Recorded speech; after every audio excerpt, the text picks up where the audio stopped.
Bonjour à toutes et à tous, aujourd'hui c'est Armel pour la chaîne Addict Drone et aujourd'hui dans ce nouveau Ça vaut le coup, je vais vous présenter un petit drone que j'ai acheté sur Banggood, c'est le Tiny R7 de LD ARC.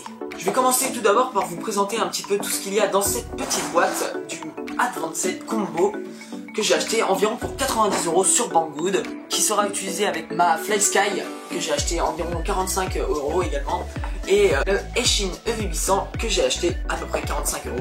Tous les liens seront dans la description de toute façon comme d'habitude. Donc voilà, on commence par ouvrir la petite boîte. Tout ce qu'on peut voir au début c'est le drone en centre. Je trouve que la boîte est vraiment bien faite, il est bien maintenu par un petit élastique pour pas qu'il bouge pendant le transport. On a également 5 batteries de 550 mAh, franchement elles sont pas mal du tout ces batteries. On a ici le chargeur qui est directement intégré à la boîte et on peut charger 6 batteries si on branche à une lipo par exemple et 3 batteries si on branche avec un chargeur USB de base, ce qui est quand même bien pratique parce que l'autonomie n'est quand même pas très grande. On tourne autour des 3-4 minutes environ pour ces batteries. Sinon, qu'est-ce qu'on a dans la boîte? On a également pas mal de petites coques de rechange et d'hélices de rechange. Donc on a 3 coques de 3 couleurs différentes, en plus de celles déjà présentes sur le drone bien sûr. Et 3 packs de 4 hélices également. Avec ça vous êtes paré pour tous les crashs que vous pouvez aller faire. On a également le petit outil ici qui permet d'enlever les hélices, des fixations pour la carte. Et on a également 2 petits câbles de charge parce que la marque conseille de changer ces câbles assez régulièrement parce qu'au bout d'un moment ils vont noircir à force d'être utilisés, donc il faudra les remplacer. Le petit testeur à lipo qui va permettre de savoir si les batteries sont chargées ou pas. Donc on a ici toutes les indications, donc du 3,7 c'est le minimum qu'il ne faut pas dépasser, et le 4,3 qui est la tension max quand on le branche au chargeur. Voilà, on branche la lipo et puis toutes les petites LED s'allument. Donc là la LED bleue du 4,3 volts est allumée, donc elle est chargée au maximum cette petite lipo. Qu'est-ce qu'on a sinon? On a une petite notice qui changera selon le récepteur que vous avez pris. Donc moi j'ai pris le RX2A qui fonctionne avec les manettes FlySky. Donc il l'installe directement, il est déjà présent sur le drone au moment où vous l'achetez et il y a la petite notice qui va avec pour par exemple le bind que je vous montrerai tout à l'heure. Et il y a également une petite notice très rapide pour installer sur Betaflight, etc. Et je vous montrerai également tout ça sur l'ordinateur tout à l'heure. Et donc voilà le petit drone en question, donc c'est le Tiny R7 avec la petite caméra à l'avant, ici le bouton pour changer les fréquences, à l'arrière on a 2 petites LED et puis 4 hélices de 4 pouces, il y a le petit récepteur vidéo juste en haut et le petit compartiment pour mettre l'hélipo juste à l'arrière comme ceci. Les 4 moteurs ce sont des brushless, donc de 16 000 kV. Donc normalement j'ai pris, c'est un des meilleurs Tiny du marché et puis on va tester ça tout à l'heure dans le test pour voir si effectivement il mérite sa réputation. En tout cas c'est le dernier qui est sorti de la marque LD ARC et donc logiquement c'est le mieux. Il a en plus des petits modes rajoutés qu'on pourra tester tout à l'heure. Donc avant de commencer à piloter bien évidemment il va falloir un petit peu programmer le drone et le connecter avec la manette en faisant le bind. On va passer à ça tout de suite. Pour binder le récepteur de ce petit drone avec votre manette, ça va être très facile. Il suffira de mettre votre manette, donc moi c'est la FlySky. Pour la mettre en mode binding, il va falloir appuyer sur ce petit bouton et en même temps allumer la manette. RX Binding, donc c'est en cours. Et ensuite, il va falloir tout simplement appuyer sur cette petite clé du récepteur tout en allumant votre drone et le bind se fera tout seul.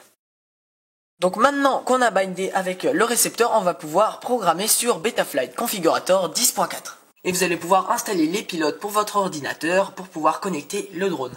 Je vous laisse aller regarder la vidéo sur mon drone racer où j'indique tout ça. On va tout d'abord commencer par flasher un microprogramme sur le drone. Donc là on sélectionne la carte, donc c'est la SP Racing F3 qui est sur ce petit drone. On choisit la version du firmware, donc on va prendre la dernière. Effacement complet de la puce, et je vais le faire. Et régler la vitesse du baud de 156 000, c'est ce qui est indiqué sur la petite notice. Ensuite on va faire charger un microprogramme en ligne. Donc il va se télécharger, voilà. Et on va pouvoir ensuite connecter le drone en USB à l'ordinateur. Voilà, des petites LED vont s'allumer. Et ensuite on va pouvoir faire flasher le microprogramme. Programmation de succès, donc voilà, on va pouvoir connecter le drone maintenant. Et voilà, on arrive sur la première page. Donc là, c'est ici qu'on va pouvoir calibrer l'accéléromètre. On regarde s'il est droit, il est également droit sur l'écran. Pour moi c'est bon, sinon vous pouvez appuyer juste ici pour recalibrer l'accéléromètre. Au niveau des ports, il va falloir activer le Serial RX sur l'UART 2, juste ici. On n'oublie pas de le sauvegarder bien évidemment. Au niveau de la configuration, les ESC, le mode de communication c'est le DS Shot 150. On active le moteur stop et la valeur des gaz minimum à 4,5. Au niveau de la fréquence de rafraîchissement du gyro et de la fréquence de la boucle PID, on va mettre à 4 kHz pour les deux, comme indiqué sur la notice. Au niveau du récepteur, donc on va mettre la RX série et je vais mettre le S-Bus puisque c'est le mode de communication de mon récepteur. Voilà tout ce qu'il y a à faire dans la configuration, on sauvegarde. Le réglage des PID. Alors là, vous avez le RC Rate ici qui va permettre de régler la sensibilité de vol de vos gaz et de votre direction. Donc pour les débutants, je vous conseille de le baisser un petit peu. Quant à moi, je vais le baisser à 0,90 environ parce que ça fait pas longtemps que j'ai le drone. Donc je vais commencer par baisser un petit peu pour pouvoir piloter un petit peu plus sereinement pour l'instant et ensuite accélérer. Je sauvegarde bien évidemment. Le récepteur, alors là, c'est là où on va voir si vous avez bien bindé. Lorsque j'allume, normalement, sur l'écran, on peut voir que quand je bouge mes sticks, ça bouge bien à l'écran. Donc on peut vérifier même avec tous les autres, voilà. Ils bougent tous, donc c'est bon, ça marche. Et c'est là qu'on va pouvoir régler les modes maintenant. Alors premier mode, c'est armer, bien évidemment pour armer le drone pour que les moteurs puissent tourner. On met en automatique et on a juste à abaisser le stick et là, le petit truc jaune s'affiche. Donc ça veut dire que la valeur est à 2000 quand c'est activé. Je mets la barre jaune au-dessus et c'est fait. Le mode angle. C'est un petit mode stabilisé, je le mets juste ici. Et quand j'abaisse à fond, pour le mode horizon, voilà, ça se met juste ici, puisque ce stick a 3 positions. En haut, je serai en mode accro, c'est-à-dire non stabilisé. Au milieu, en mode angle. Et en bas, en mode horizon. La dernière chose à régler, c'est le flip over after crash. Celui-là, je vais le mettre sur l'auxiliaire 4 de ma manette, donc c'est celui-ci. Alors, ça va permettre tout simplement de faire que le drone il va se retourner tout seul. Et donc, ça va permettre, par exemple, s'il est au 2e étage ou très loin, de pouvoir le faire se retourner automatiquement s'il n'y a pas d'obstacle à côté, en fait. Je vais pouvoir enregistrer. On va pouvoir déconnecter le drone et passer au test. C'est parti!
Donc on va pouvoir passer maintenant à la petite conclusion. On va commencer par demander à Hugo comment il a ressenti son premier vol. C'est la toute première fois que je pilotais un drone de ce type et c'est vraiment super facile. Quand vous avez les lunettes, c'est super intuitif parce que je connais déjà les commandes avec le Bebop 2, c'est à peu près la même chose. Et une fois qu'on met le masque, c'est comme si c'était intuitif et directement on arrive à faire des choses pas trop mal comme ce que vous avez pu voir à l'écran. Ce n'est pas encore génial mais c'est déjà un bon début. C'est vrai qu'on progresse vachement vite avec ces petits drones, ce qui sont vraiment très intuitifs. Ils sont quand même assez stables, surtout en mode stabilisé, et en mode accro, ils sont quand même assez réactifs. On s'habitue vraiment rapidement et on peut rapidement passer dans les obstacles avec le masque FPV et tout ça. Et c'est vraiment cool. La fonction qui permet au drone de se retourner, le flip over after crash, est vraiment pratique. Parce que par exemple, quand le drone est crashé un étage au-dessus ou même en haut d'un meuble par exemple, et bah, ça va vraiment être pratique de pouvoir le retourner comme ça. Donc ça, c'est pas disponible sur les autres versions des drones. Donc celle-là, on l'a dit, était environ à 90 € avec 7 Advanced Pack. Donc moi je trouve que c'est vraiment bien de l'avoir pris, puisque 5 batteries qui durent environ 3 minutes 30 chacune, c'est suffisant. Alors que une, sincèrement...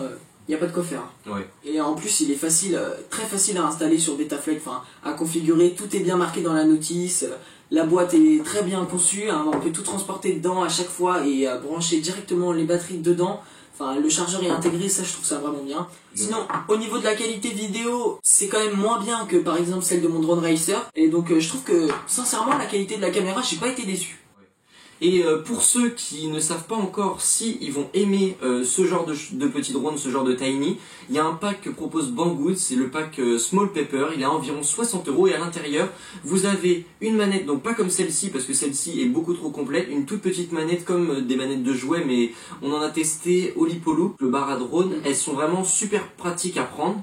Et vous avez un masque FPV qui est un petit peu plus petit que celui-là, tout ça compris dans le pack avec un drone de ce type.